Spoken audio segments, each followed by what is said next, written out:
Hello, everybody. Welcome to our 5-minute daily devotional for today. This is a series of short videos sharing some thoughts on a passage mula sa ating Moravian daily text readings. And today we continue on sa ating pag-aaral ng Book of James with a passage taken from James chapter 1, verses 9 to 18. So from yesterday, we talked about how God uses the trials of our faith to bless us as we develop steadfastness and made complete and perfect in God's sight, lacking nothing. But it's important for us to know that when we go through these trials, we need God's wisdom. We ask God, and He gives us generously without reproach. But we need to ask in faith. We should not be double-minded or doubting, because we will not receive anything from the Lord. Now we continue on with the passage today, verses 9 to 18 of chapter 1. And we see here a very interesting point. In verse 12, we read,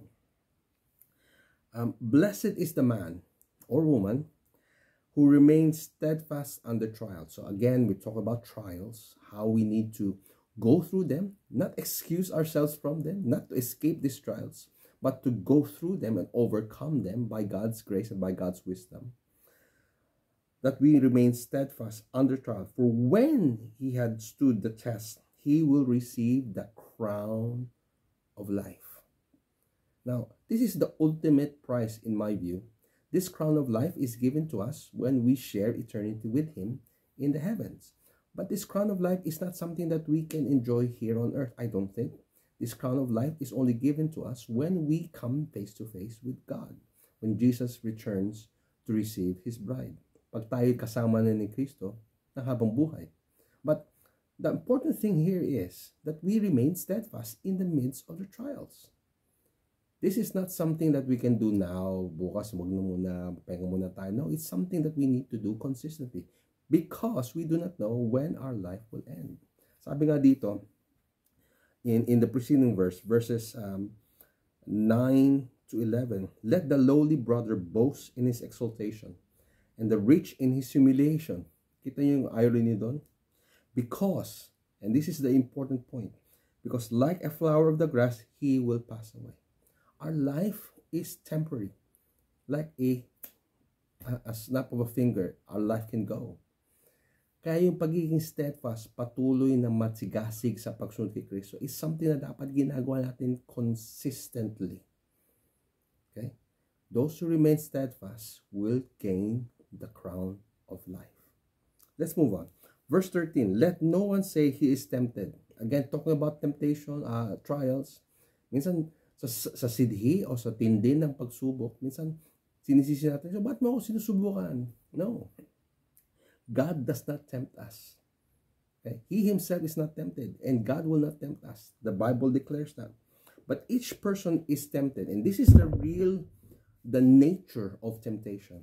If we read this carefully, we will understand why we are drawn away by our temptations.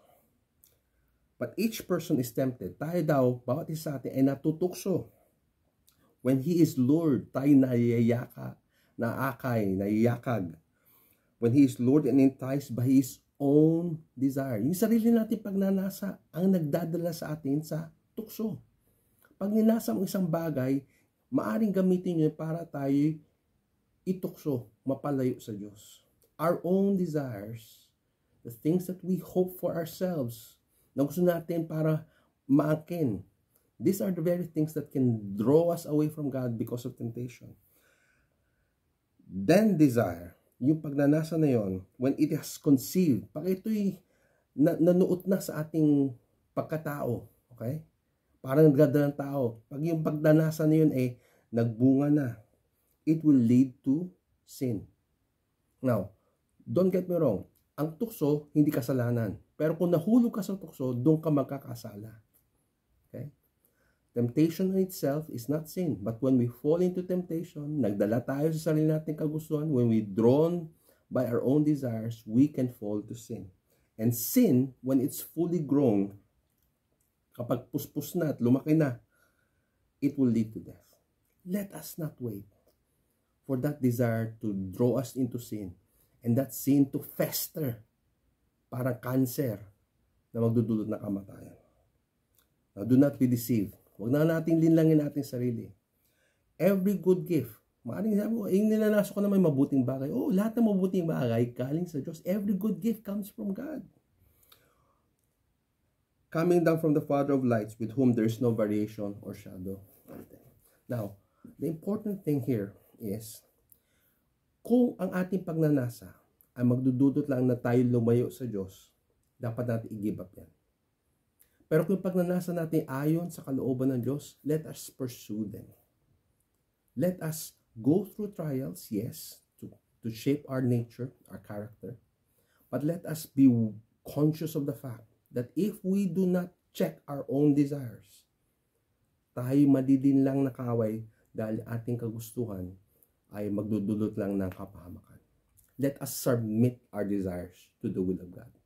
He wants to give you the very best.